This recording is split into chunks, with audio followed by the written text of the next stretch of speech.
கோவை அரச்சூர் பகுதியில் உள்ள கேபிஆர் கலை அறிவியல் மற்றும் ஆராய்ச்சி கல்லூரியில் 2021-2024 கல்வியாண்டில் பயின்ற மாணாக்கர்களுக்கு 3வது பட்டமளிப்பு விழா நிகழ்ச்சி நடைபெற்றது.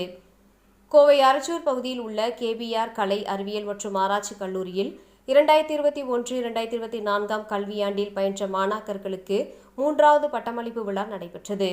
இந்நிகழ்வினை கல்லூரியின் செயலர் காயத்ரி அனந்தகிருஷ்ணன் தொடங்கி வைத்தார். கேபிஆர் குழுமத்தின் தலைவர் டாக்டர் கே.பி. ராமசாமி கலந்து கொண்டு பட்டம் பெறும் மாணவர்களை வாழ்த்தினார். கல்லூரி முதல்வர் முனைவர் கீதா ஆண்டு அறிக்கை வாசித்தார்.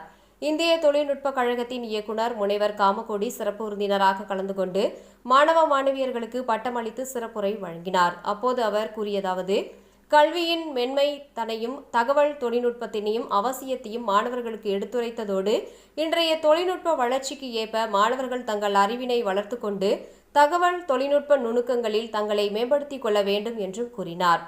740 மாணவ மாணவியர்கள் பட்டம் பெற்று பட்டமளிப்பு விழா உறுதிமொழியினை ஏற்றுக்கொண்டனர். இந்நிகழ்வில் கல்லூரி புல முதன்மையர்கள் முனைவர் குமுதா தேவி, முனைவர் ஜோதி, முனைவர் ஆனந்த் ஜெரால்ட், முனைவர் ரஞ்சிதா குமாரி, முனைவர் பிரதீபா ஆகியோர் பங்கேற்று மாணவர்களை வாழ்த்தினர்.